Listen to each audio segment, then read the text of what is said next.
एक बेटी का बाप हूं और ना भी होता तो शायद यही कहता कि जो समाज अपनी औरतों को इज्जत नहीं दे सकता उसे अपने आप को इंसानी समाज कहने का कोई हक नहीं है। और सबसे ज्यादा शर्म की बात पता क्या है, कुछ लोग राह चलते किसी लड़की की हैरेसमेंट को भी जस्टिफाई करने की औकात रखते हैं। साले, लड़की ने छोटे कपड़े पहने क्यों, लड़की रात में घर से बाहर गई क्यों? अरे शर्म करो यार। छोटे किसी लड़की के कपड़े नहीं, छोटे आपकी सोच है।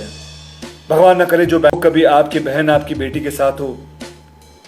ये बदतमीजी करने वाले लोग किसी दूसरे प्लेनेट से नहीं है, ये हमारे यहां से ही हैं, आपके और मेरे जैसे घरों से ही हैं। हम सबके बीच में ही घूमते हैं ये दरिंदे। अभी भी वक्त है, सुधर जाओ।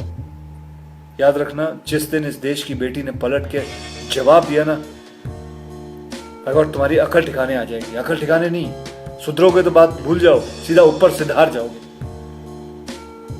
और लड़कियों से भी मैं कुछ कहना चाहूंगा, लड़कियां किसी भी तरह लड़कों से अपने आप को कमजोर मत समझना। अपनी सुरक्षा के लिए पूरी तरह काबिल बन सकती हैं आप। ऐसी छोटी और आसान टेक्निक्स हैं लड़कों को संभालने के मार्शल आर्ट में। किसी के बाप में दम नहीं कि आपकी मर्जी के बिना आपको हाथ भी लगा सके। आपको डरना नहीं है, आप किसी से कम नहीं है। बस अलर्ट रहो, सेल्फ डिफेंस सीखो। और हाँ, अगली बार आपके कपड़ों पे आपको कोई ज्ञान देने की कोशिश करे ना, तो उससे कहना कि अपनी एडवाइस को अपने पास रखें and mind your own business. Thank you. जय हिंद।